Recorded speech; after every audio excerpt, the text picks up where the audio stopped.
Parashat Vaïchi.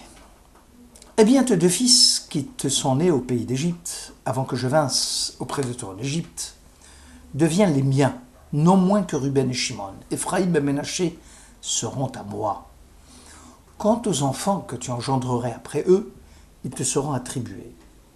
Ils s'appelleront du nom de leur frère à l'égard de leur héritage.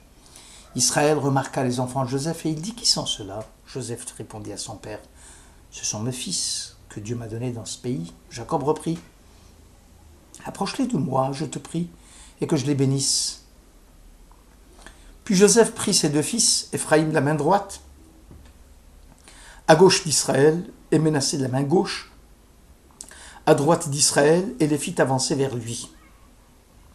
Israël étendit sa main droite, l'imposa sur la tête d'Ephraïm, qui était le plus jeune, et mit la main gauche sur la tête de Ménaché. Il croisa ses mains, quoique Ménaché fût l'aîné.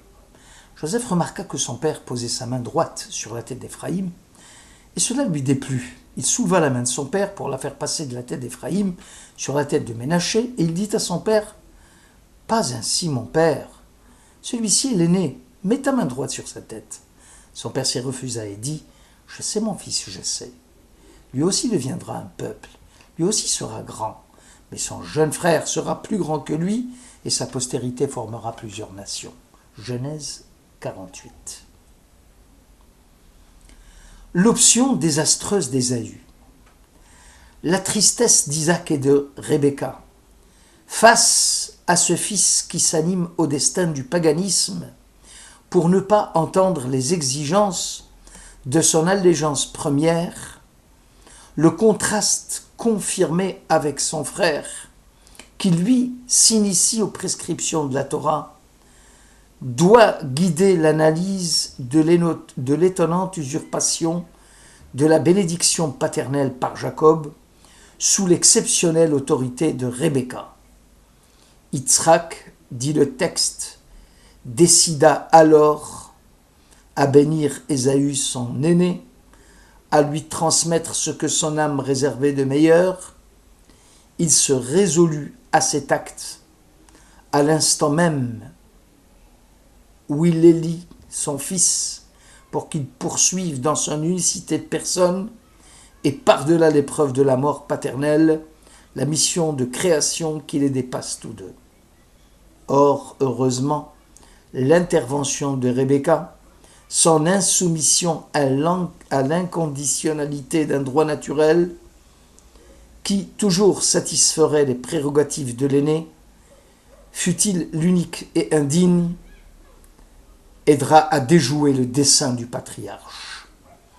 Le Midrash Tanchuma laisse entendre que l'Esprit Saint le prévint de l'imminence de la catastrophe et sans doute de la révélation. L'aîné obéira au plus jeune.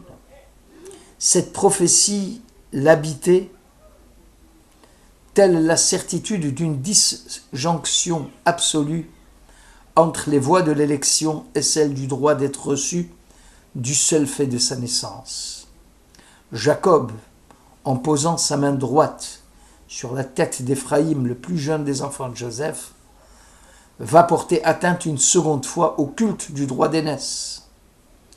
Ce concept si fréquent dans la Bible, où le thème de l'éviction du premier fils est constant, engendre rancune, haine, révolte, comme la lutte pour la première place, réservée aux Lévites depuis le veau d'or.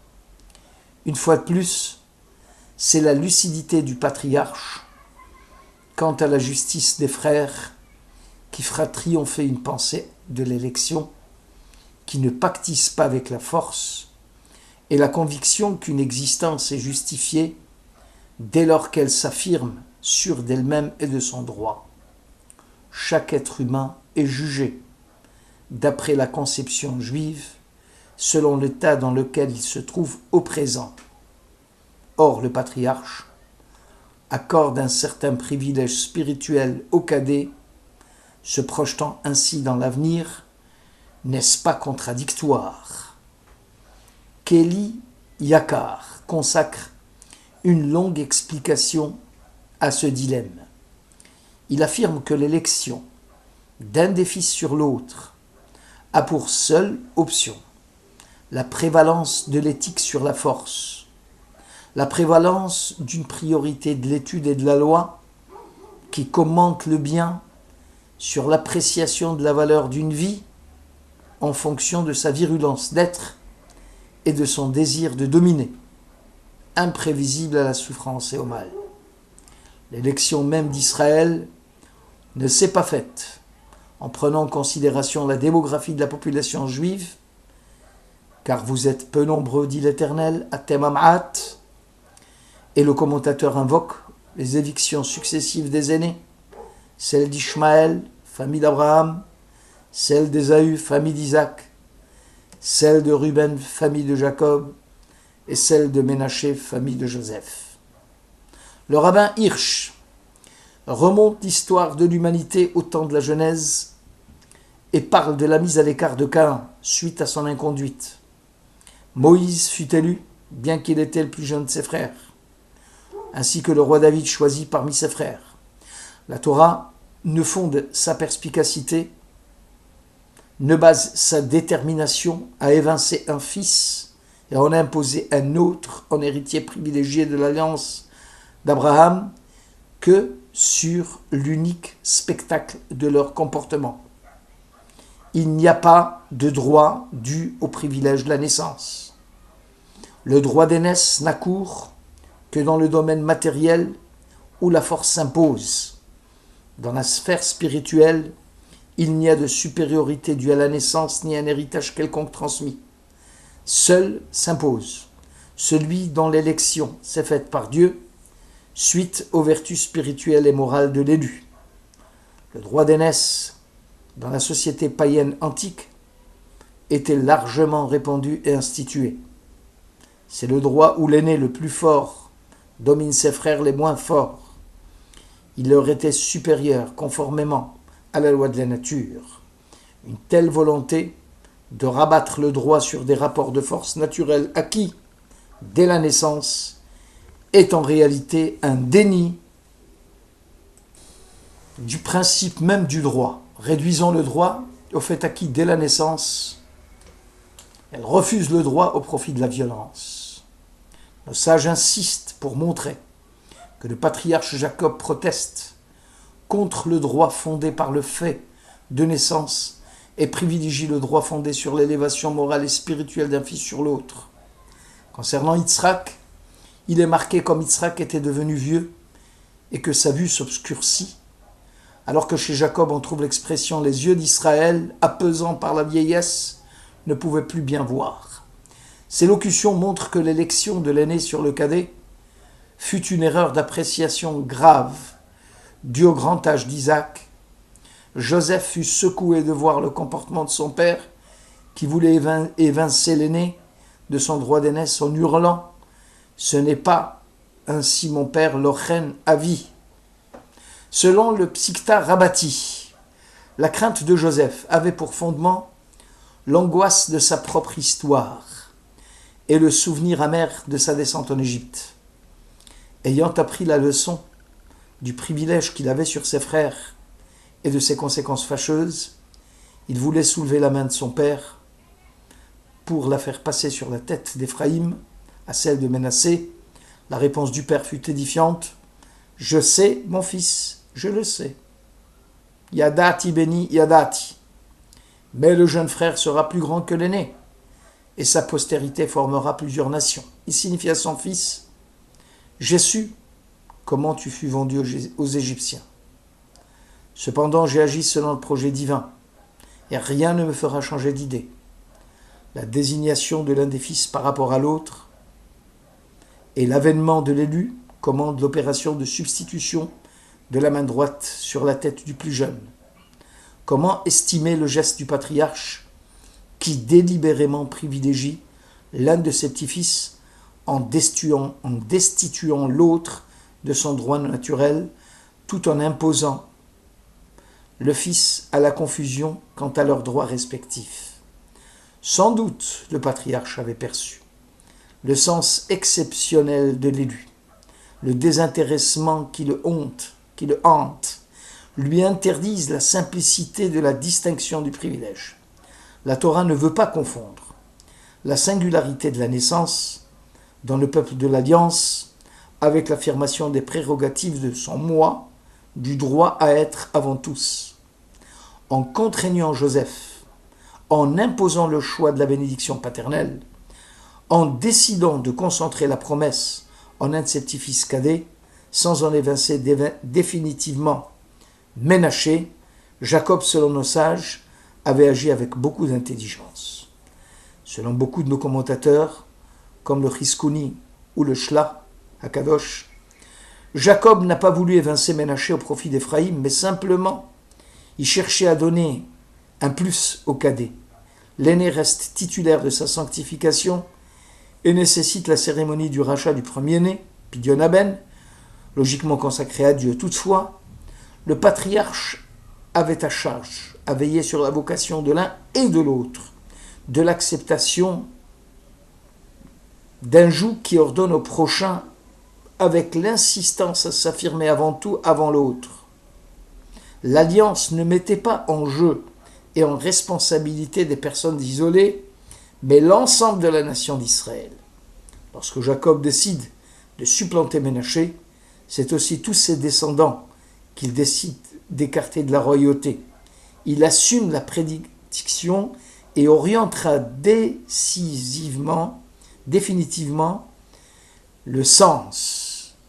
C'est à partir de la bénédiction du Père, enlevée par l'un aux dépens de l'autre, le destin des fils se pose, se scelle, irrévocable et indéclinable.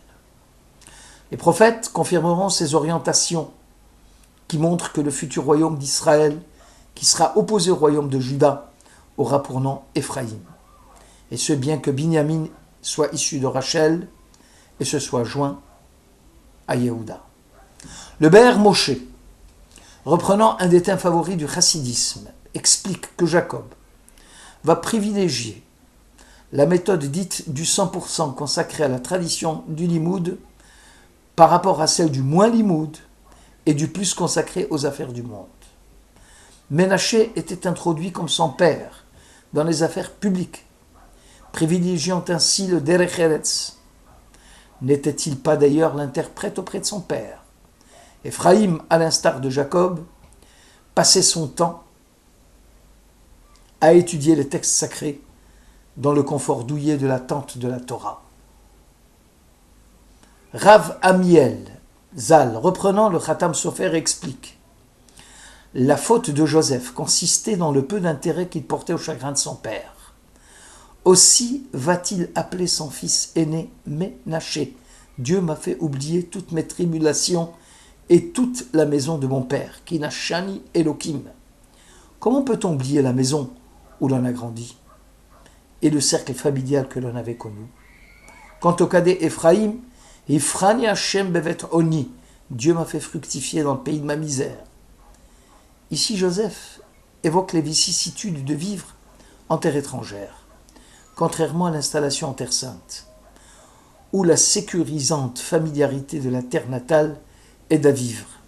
L'exil est une dure et longue pénitence, avec ses tribulations et ses joies. Jacob n'avait-il pas connu avant son fils autant d'épisodes qui vont consumer l'espoir de vivre en paix et vont inscrire son destin de part en part, traversé d'inquiétude, malgré l'exemplarité des réussites, dans la mémoire de ses fils, comme signe d'espérance, même aux heures les plus sombres et les plus désastreuses. Qu'à partir de cette route, Jacob doit désormais se nommer Israël. Il ne peut plus, bien sûr, rester sans incidence, tant sur les événements qui suivent que sur l'histoire du peuple qui s'y ébauche. Le nom d'Israël, qui le confirme dans les bénédictions reçues, lui signifie aussi l'ordre d'œuvrer dans l'endurance, parfois même le sentiment d'abandon pour le bien commandé par Dieu, qui n'élit jamais pour privilégier, mais l'élection de Dieu, c'est pour faire porter un surcroît de responsabilité.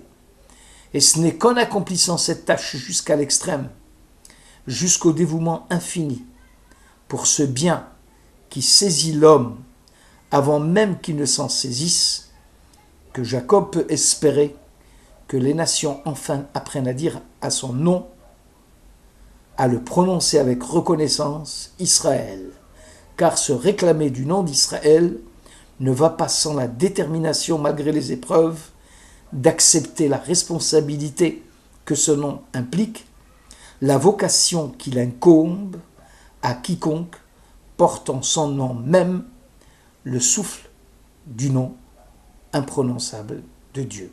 Shabbat Shalom.